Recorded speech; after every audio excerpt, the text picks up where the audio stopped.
Jeffrey Guichard. This game will determine who joins New Zealand in the quarterfinals from Pool C. And the Australian-born Dan Parks sets the stadium alight.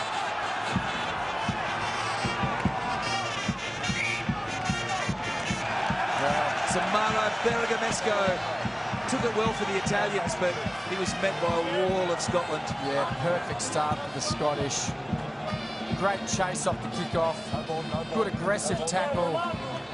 They end up with a scrum deep inside the Italian quarter. Let's see what they can make of it. So a massive opportunity early here for Scotland the Brave as the band sounds in the background. The ball is out. It's at the back now for Blair. It's Messi. Advantage to Scotland and a penalty. Sides. It was a very messy ball in the end. They finish up with a penalty, and I would think, there you go, there's Bill Woods' record broken with this within the first minute of the game. I'm assuming that's for the Italian player at the back there being in an offside position and interfering with the ball. So another wonderful atmosphere accompanies this cutthroat Rugby World Cup clash. The Wallabies earlier disposing of the Canadians, as brave as the Canucks were, and then all the drama of the circus. Fiji knocking the Welsh out of the Rugby World Cup and sending them back to Cardiff. Chris Paterson. 591 points for the Scots. Make it 594. 3-0 Scotland. And a penalty instead. Well, again, another great chase from the Scottish. 7 fell the wrong way. Holding on. Not releasing. I think it was Dewey. Straight on the ball. Marco Bortolami4 was the Italian player penalised. Plays his rugby with his brother, Marco Bortolami4 at stud francais. There it is there. He's got to try to, well, it's a pretty tough ask getting him to release that. One thing is for sure and certain, the Scots have not come here for second prize. Well, no, they've definitely cranked it up again, haven't they? This is an urgency that Scotland, well, we haven't even seen remotely this type of urgency from them. Well, I'll be surprised if the atmosphere at Murrayfield last week against the All Blacks was as good for the Scots as it is here right now on the boot of Chris Paterson. Paterson, 2 from 2, 6-0 the Scots.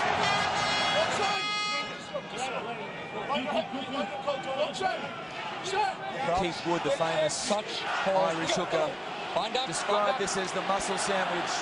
There's plenty of muscle involved there. It disintegrates, but not before Clarisse takes it forward. Troncon, Pes, little kick through, not a little kick, that's a big kick. And the referee's over as well. Play on, this could be Italy. A metre out, Troncon sends it to the right, goes himself, Alessandro Troncon, and Jonathan Catlin recovers as well to score the try, Alessandro Troncon in his 101st test.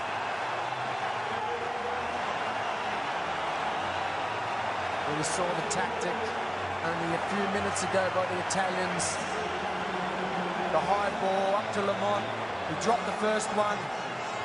This one was under a lot of pressure, but still couldn't take it. How well did Marco Bortolami4 do then? Ran into the referee, maintained his momentum. Kaplan did just as well to regather his feet. Confirmed that the try was actually scored by Troncon. So the great veteran played 4 Rugby World Cups for the Italians, scores the try.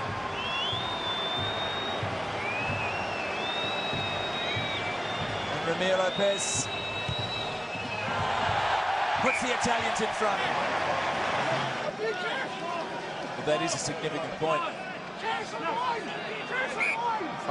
Mesco pondered from the sideline. His side scores the try.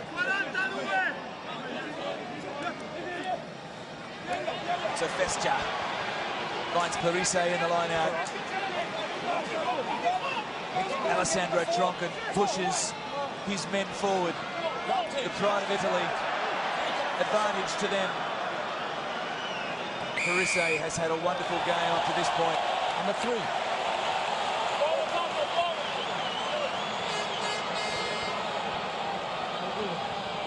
So Jonathan Kaplan, from the drama of that Canadian-Japanese clash on Tuesday night, which went down to the wire, finds himself once again in the middle of the drama. Rugby World Cup 2007.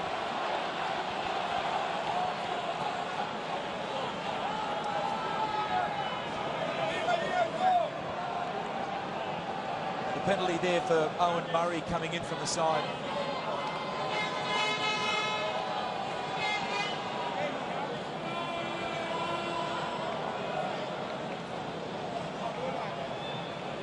So David Bortolami4 it is who has the kicking boots on for Italy tonight.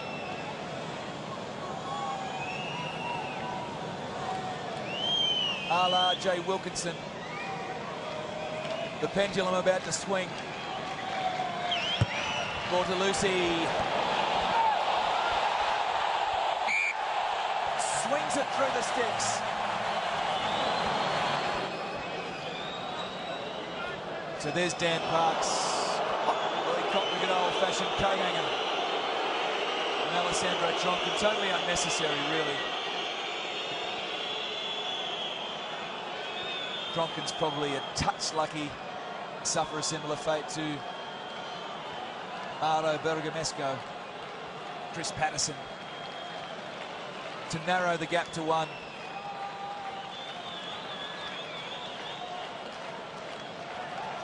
A hush from the crowd. The strike of Paterson. It's straight. Flags are up. And the Scots trail by only 1 now. Just over half an hour gone. Stade Etienne. Great little run there from Bortolami4.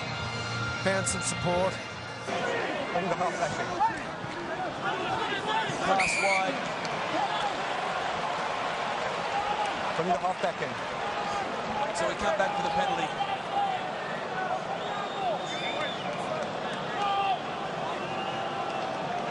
Well, the Italians just getting a little bit sloppy with their discipline. Only 6 minutes to half time. Paterson now with a chance to put Scotland in front. Chris Paterson, his record has been impeccable thus far, 3 from 3.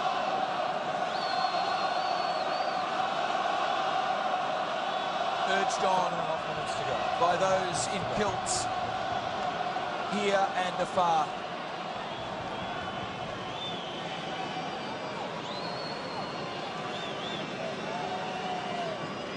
This prolific point scorer, Chris Paterson, makes absolutely no mistake. The Scottish forwards lend their momentum. This time Blair is monstered. But the penalty for not holding their feet, I think, is the ruling from Kaplan. Thank you. Bergamasco. Over the top. Using everything, that boy. Oh, you're a few mates in there. Might have been Nathan Hines, I think. Sounded distinctly Wagga Wagga. That accent, I tell you what, Chris Paterson, he's had his kicking boots on, and this might be his easiest yet.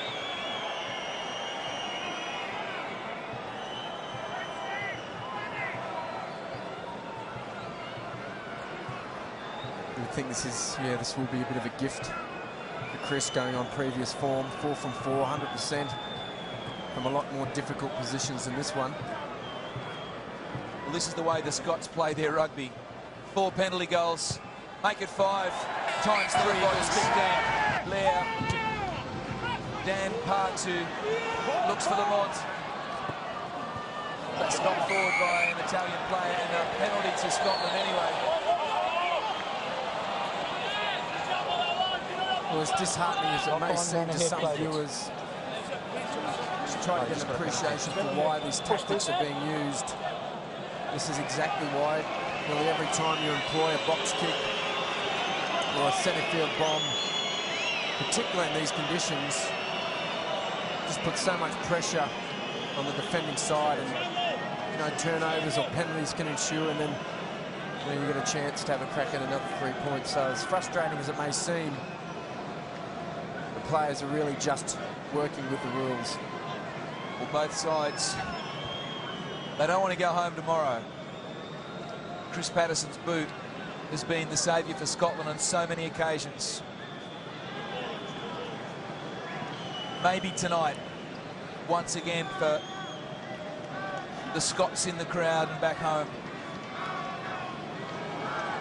The penalty for an offside. As the rain falls, Saint-Etienne. Chris Paterson, the sharpshooter, 18-10, the Scots lead. Well, that's 12 unanswered points from the Scots, all from penalty. Well, it's safe to say there is no love lost between these sides. High tackle from Hines. Yeah, that's the original infringement, but then the Italians took it on themselves. The first infringement is a tackle across the neck. Yellow card. Come here. Come here. I won't be asking again. Do not get involved. You're not an enforcer, okay? Don't get involved.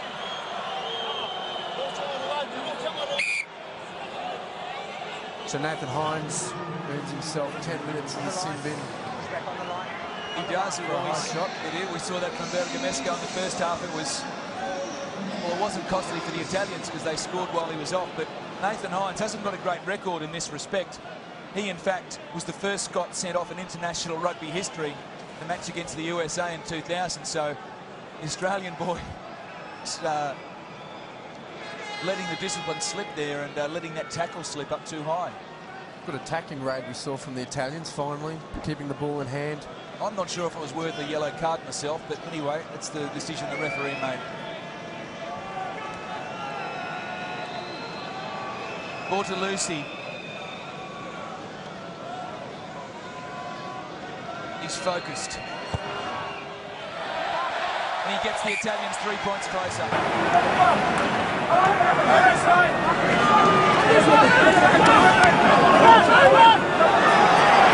Still orchestrating affairs. Troncon. Bergamasco. Troncon himself. Penalty here. He knew he'd got it. He tempted Scotland on the fringes.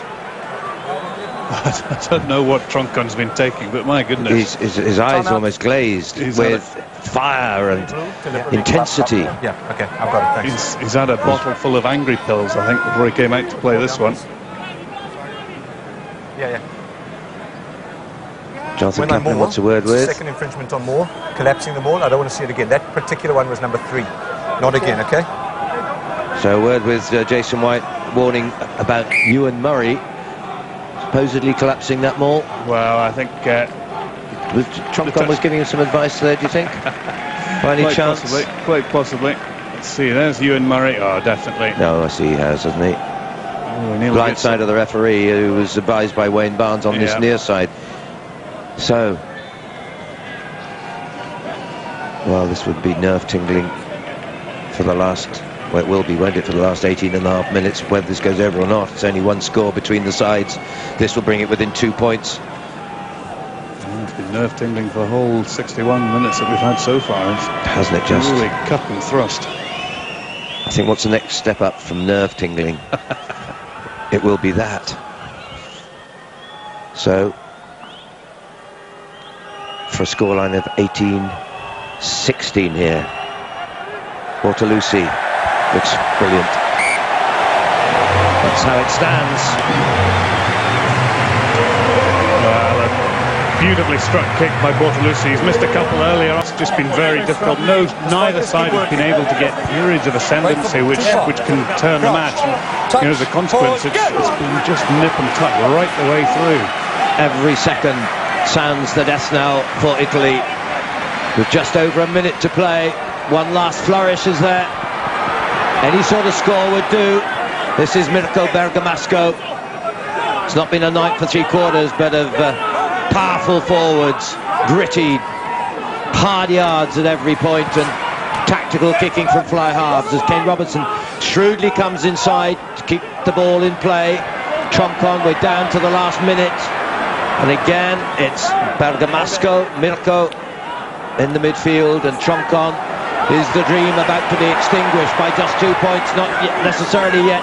Kane Robertson, and still the best passage Italy have had for some minutes now, and again via pairs, and we're down to the last 20 seconds of normal time, and passage number, what, 5 or 6? And remember, Scotland cannot afford to give away a kickable attempt here. 3 points is all Italy want. 3 points only, any sort, drop goal, penalty. Troncon perhaps trying to tempt the man offside. They come again. No chance of a drop goal here. We're into injury time. This is the last play. Troncon, Pez lobs a poor pass. Good pick up by Robertson. They can set it up again and go once more. 18-16, change of tactic. Up comes Bergamasco. Scotland go for the touchline. The crowd of Scotland supporters cheer them to the echo. They have done it. They have done it by almost the narrowest of margins. It has been an enthralling contest, a gripping contest of tension, of nerves. But Scotland and Frank Hadden's men have come through. Italy are desolate. It's all happened by 2 points. Scotland through, 18 points to 16. And alongside the Scotland coach and the players, and there's a bit of an argument with Bergamasco with referee Jonathan Kaplan, alongside these relieved Scottish players. The most relieved man within, well, a million miles of me is undoubtedly David Soul, and well, you don't want to go through that again. Oh, I certainly do not. It's just gripping from start to finish. I mean, as I say, it wasn't an evening for spectacular rugby. It wasn't an evening for a lot of tries to be scored, but my goodness, the intensity of this match, and you know, so much at stake for both sides. And it's just even Stevens right the way through. You look at the statistics: 57 tackles to 55 tackles, 51% territory to 49% territory, 45-50. Just so evenly matched, this game. Elation on the one part, desperate disappointment as Alessandro Troncon surely now ends his international career as captain of the side that he so nearly took to the quarterfinals for the first time ever. But Italy, well, we know they're a force in world rugby now, and there'll be no consolation for coming second tonight. And the relief for this proud Scottish squad who've given of their best and achieved, to be fair, they've achieved what they wanted, and that target was a place in the quarterfinals. Anything else was going to be a bonus, as they say in that horrible phrase. But they've got it, and they've again made it to the quarterfinals. Generous applause from all the Scottish supporters here too. A bitter man, I sense, is Mauro Bergamasco, but it was a torrid night, a hard night, and it was always going to be, I sensed from the about 15 minutes in, it was going to be a long, hard graft, and 1 or 2 moments would turn it, 1 or 2 kicks, as they did in the end. Well, I suppose it shows the value of having the best goal kicker in the world, the guy who slots 6 out of 6. Absolutely. All some very difficult kicks. But one can't fault the commitment or the passion or the pride that both sides have shown in this compelling fixture. And it was just totally compelling. Absolutely. In a very different way to some of the earlier matches today, which were very flamboyant, lots of fantastic rugby. It's just the intensity of World Cup rugby at its best. A heartbroken captain of the original squad, Marco Bortolami. The dream has not been realised for them, but it has Elation. Nothing quite like it. But captain and leader for the night, inconsolable even by his own senior. Well, the highs and lows of winning and losing at international rugby. Damasco says